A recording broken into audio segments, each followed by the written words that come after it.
4 ஒப்பந்தம் வாழ்க்கை முழுக்க கடைபிடிச்சா உங்க வாழ்க்கை செம்மையா மாறும். டான் மெகுவல் ரூயர்ஸ் எழுதிய தி 4 அக்ரிமெண்ட்ஸ் புத்தகத்தோட கோர் ஐடியாவை அடிப்படையா கொண்டு சொல்லப்படுற கதை. அது ஒரு பெரிய கோர்ட், கிட்டத்தட்ட சுப்ரீம் கோர்ட்னு வச்சுக்கோங்களேன். அந்த ஜட்ஜிக்கு இதுதான் கடைசியா தீர்ப்பு சொல்றதுக்கான வாய்ப்பு. அதாவது அதுக்கப்புறம் அவரு ரிட்டையர் ஆயிடுவார்னு வச்சுக்கோங்க. இதுல ஒரு இன்ட்ரெஸ்டிங்கான விஷயம் என்னன்னா, அந்த வழக்குல பாதிக்கப்பட்டவங்களுக்கும் அதுதான் கடைசி நாள். அந்த கோர்ட் ரொம்பவே பரபரப்பா இயங்கிட்டு இருக்கு. திவாரி பாதிக்கப்பட்டவங்கள 3 முறை பேர் சொல்லி அழைச்சாரு. பாதிக்கப்பட்டவங்களும் கூண்டுக்குள்ள வந்து நின்னாங்க. அந்த பாதிக்கப்பட்டவங்க தனக்கு அநீதி நடந்ததாகவும் அந்த அநீதி என்னன்னு சொல்ல ஆரம்பிச்சாங்க. ஐயா, நான் ஒரு குடும்ப தலைவி. என்னால எவ்வளவு உழைக்க முடியுமோ அவ்வளவு உழைப்பேன். உடம்பு சரியில்லைனாலும் சரி, காலையில 4 மணில இருந்து இரவு 11 மணி வரைக்கும் உழைப்பேன். ஆனா என்னோட வாழ்க்கை துணை என் கூட அன்பா உட்கார்ந்து 4 வார்த்தை பேச மாட்டாங்க. ஏன், நான் செஞ்ச உணவு எப்படி இருக்குன்னு கூட வாயை திறந்து சொல்ல மாட்டாங்க. ஆனா ஐயா, இவரோட வேலை செய்யறவங்க எல்லாம் நான் செய்யற உணவு நல்லா இருக்குன்னு சொல்லுவாங்க. அது மட்டும் இல்ல, அவரு என்ன பத்தி மத்தவங்க கிட்ட குறைவாவும் மட்டம் தட்டுற மாதிரியும் தான் பேசுவாரு அப்படின்னு அந்த அம்மா தன்னோட மனசுல இருந்த மொத்த ஆதங்கத்தையும் கொட்டி தீர்த்தாங்க. 2 நிமிஷம் அந்த நீதிமன்றமே ரொம்பவே அமைதியா இருந்துச்சு. அதுக்கப்புறம் இது எல்லாத்தையும் ரொம்பவே பொறுமையா கேட்டுட்டு இருந்த அந்த நீதிபதி தனக்கு கொடுத்த கேஸ் ஃபைல் எல்லாத்தையும் பார்த்துட்டு அந்த குடும்ப தலைவிய பார்த்து, அம்மா, உங்களோட முதல் குற்றச்சாட்டு உங்க கணவர் உங்க கூட அன்பா உட்காந்து 4 வார்த்தை பேசலன்னு, செஞ்ச உணவு எப்படி இருக்குன்னு சொல்லலன்றது தானே அப்படின்னு சொல்லிட்டு, உங்க கணவர் காலையில 6 மணிக்கு ஏஞ்சிப்பதாவும் வேலைக்கு 8 மணிக்கு போவதாவும் இரவு மறுபடியும் வீட்டுக்கு 9 மணிக்கு வரதாவும் சொன்னீங்க. காலையில 6 மணிக்கு அவர் ஏஞ்சிக்கும் போது நீங்க என்ன செஞ்சுட்டு இருப்பீங்கன்னு நீதிபதி கேட்டாரு. அதுக்கு அந்த அம்மா, நான் 4 மணிக்கு ஏஞ்சி வேலை செய்யறதுனால நான் கொஞ்சம் களைப்பா இருப்பேன். அதனால கோவத்தால களைப்பால சமையல் அறையில கொஞ்சம் புலம்பிக்கிட்டே வேலைய பாத்துக்கிட்டு இருப்பேன். அவரு ஏஞ்சி வந்து சமையல் அறைய பாத்துட்டு குளிக்க போயிடுவாரு. சரி, இரவு உங்க கணவர் வரும்போது என்ன பண்ணுவீங்க அப்படின்னு நீதிபதி கேட்டாரு. சாப்பாடு போடுவேன், குழம்ப ஊத்துவேன். அப்புறம் என்ன, அவரு சாப்பிட ஆரம்பிச்சதுக்கு அப்புறமா காலையில இருந்து இரவு வரைக்கும் என்னெல்லாம் சுத்தி நடந்துச்சோ அதெல்லாம் பேசுவேன் அப்படின்னு அந்த அம்மா சொன்னாங்க. சரி, எதுக்காக காலையில 4 மணிக்கு ஏஞ்சிக்கிறீங்க? 9 மணி வேலைக்கு பொறுமையாவே ஏஞ்சிக்கலாமே அப்படின்னு நீதிபதி கேட்டாரு. அதுக்கு, இல்ல, நான் செய்யற உணவு இவருதான் நல்லா இருக்கு நல்லா இல்ல அப்படின்னு எதுவுமே சொல்ல மாட்டார். ஆனா அவரு கூட வேலை செய்யறவங்க எப்பயுமே நல்லா இருக்குன்னு தான் சொல்லுவாங்க.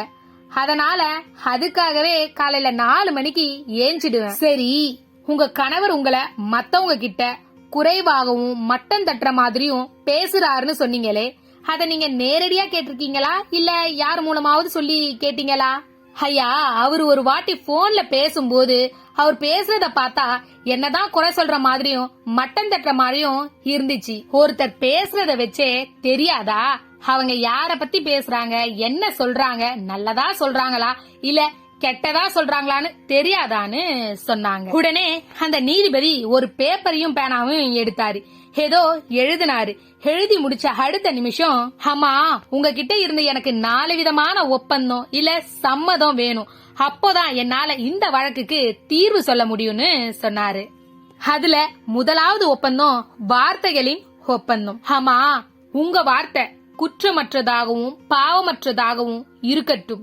ஏன்னா இந்த வார்த்தைகளுக்கு அதிக வலிமை உண்டு. உங்க கணவர் காலையில 9 மணிக்கு வேலைக்கு போய் இரவு 9 மணிக்கு தான் வீட்டுக்கு வருவார்னு நீங்க தான் சொன்னீங்க. அவரு காலையில 6 மணிக்கு எழுந்ததும் உங்களை பார்க்க, உங்க கூட பேச, உங்க கூட இருக்கிற நேரத்தை செலவு பண்ணதான் சமையல் அறைக்கு வராரு. ஆனா நீங்க அந்த நேரத்துல தான் உங்களோட களைப்பாலும் கோபத்தாலும் புலம்பிட்டு இருக்கீங்க. அந்த தேவையில்லாத புலம்பல்னாலையும் தேவையில்லாத வார்த்தையாலும் தான் அவரு உங்க கூட பேசல.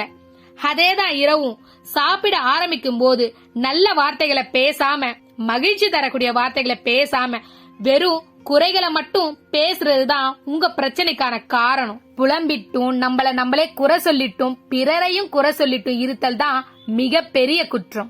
ஒண்ணு மட்டும் ஞாபகம் வச்சுக்கோங்க, வார்த்தைகளால ஆக்கவும் முடியும், அழிக்கவும் முடியும். எத்தனையோ நல்ல குடும்பங்கள்ல தேவையில்லாத இடத்துல தேவையில்லாத வார்த்தைகள் பிரிச்சு விட்டு இருக்கு. எத்தனையோ பிரிஞ்ச குடும்பங்கள்ல சரியான இடத்துல சரியான வார்த்தைகள் சேர்த்து வச்சும் இருக்கு. வார்த்தைகள் மந்திரம் மாதிரி. அதனாலதான் வார்த்தைகளை கவனமா கையாளணும். இரண்டாவது ஒப்பந்தம், தனிப்பட்டமையற்ற ஒப்பந்தம். எதையுமே ரொம்ப பர்சனலா எடுத்துக்காதீங்க.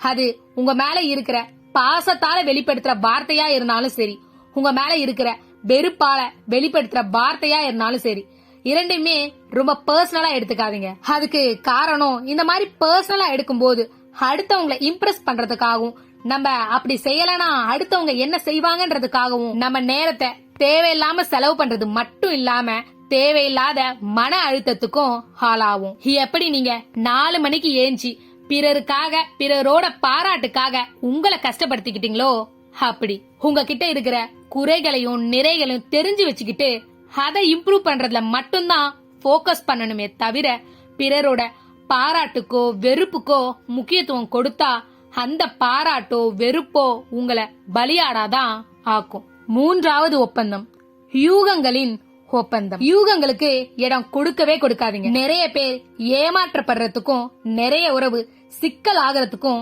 பல குழப்பங்களுக்கும் இந்த யூகங்கள் தான் காரணம்.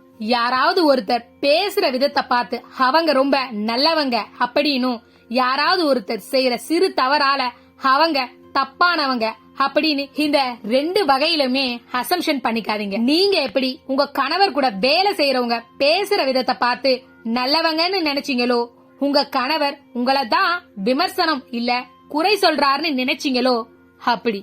அதனால யூகிக்காம எதுவா இருந்தாலும் சரி உண்மை என்னன்னு பேசி தெரிஞ்சுக்க முயற்சி பண்ணுங்க. இந்த அசம்ஷன் அடுத்தவங்களை பத்தி மட்டும் கிடையாது, நம்மள பத்தி நமக்குள்ள உருவாகுற அசம்ஷனும் ரொம்ப ஆபத்தானதுதான். நிறைய பேர் நம்மளால இதெல்லாம் பண்ண முடியாதுன்னு முயற்சி பண்ணாம இருக்கிறதுக்கும் இந்த அசம்ஷன் தான் காரணம். நான்காவது ஒப்பந்தம், செயல்களின் ஒப்பந்தம். உங்களால என்ன பெஸ்டா செய்ய முடியுமோ அதை செய்யறது. இங்க கவனிக்க வேண்டியது, உங்களுடைய பெஸ்ட் அப்படின்றது காலத்துக்கு ஏத்த மாதிரி மாறிக்கிட்டே இருக்கும். உங்களுக்கு உடம்பு சரியில்லைன்னா அப்ப உங்க பெஸ்ட் வேறையா இருக்கும், ரொம்ப ஹெல்த்தியா இருக்கும் போது வேறையா இருக்கும். இப்படி எந்த ஒரு நேரத்திலயும் உங்களால என்ன பெஸ்டா முடியுமோ அதை நீங்க கொடுங்க. இங்க நீங்க கவனிக்க வேண்டியது என்னன்னா, சிறப்பா செய்யணும் அப்படின்றதுக்காக அந்த வேலைய உங்களால முடிஞ்சதை விட அதிக நேரம் அந்த வேலையை செய்யறது அப்படின்னும், அதிக உடல் உழைப்ப கொடுத்து அந்த வேலையை செய்யறதுன்னு அர்த்தம் கிடையாது.